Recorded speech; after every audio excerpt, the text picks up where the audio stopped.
দর্শক, শাহবাগ মোড়ে রয়েছেন আমাদের সহকর্মী আলফি রায়হান, সরাসরি যোগ দিচ্ছেন আলফি আমাদের সাথে। আলফি, শাহবাগ মোড়ে এখন কি পরিস্থিতি আপনি দেখছেন?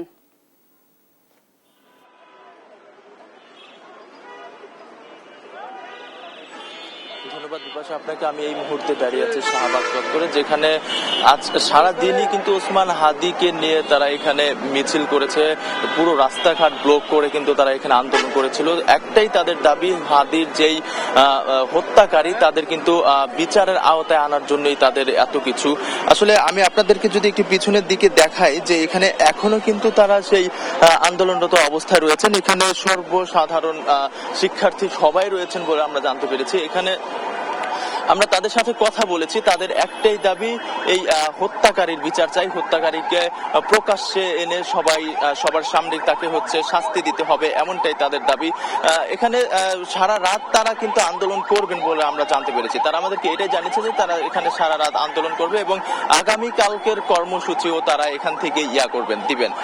তাছাড়া আমি আরেকটা ব্যাপার আপনাকে জানিয়ে রাখি, যে সারাদিন যে গাড়ি এখানে আটকে রেখে তারা আন্দোলন বা স্লোগান দিচ্ছিল হাদিকে নিয়ে, এখনো সেটি করছে। তবে এখন গাড়ি ঘোড়া চলার জন্য তারা সেই রাস্তা রেখে তারা এক পাশে এসে কিন্তু তাদের আন্দোলন চালিয়ে যাচ্ছেন।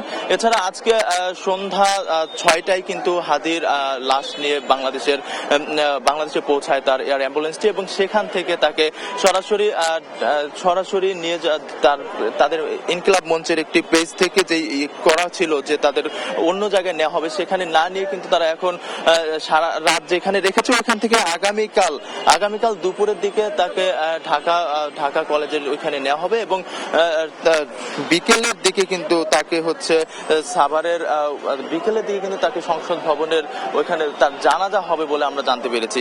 এছাড়া আমি আপনাকে আরো একটি ব্যাপার জানিয়ে দিতে চাই, এখানে তাদের যেই কর্মসূচি তারা চালিয়ে যাচ্ছেন, তারা তাদের বিচার না পাওয়া পর্যন্ত এরকম চালিয়ে যাবেন বলেও আমাদেরকে এখানে কিন্তু জানিয়েছেন।